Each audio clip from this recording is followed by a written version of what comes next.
రక్షకుని జన్మస్థలమా, యూదయ బెత్లెహేమా.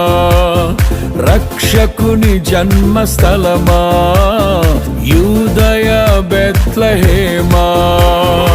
ఆరాధనలకు ఆరంభమా, హృదయార్పణలకు నివాసమా.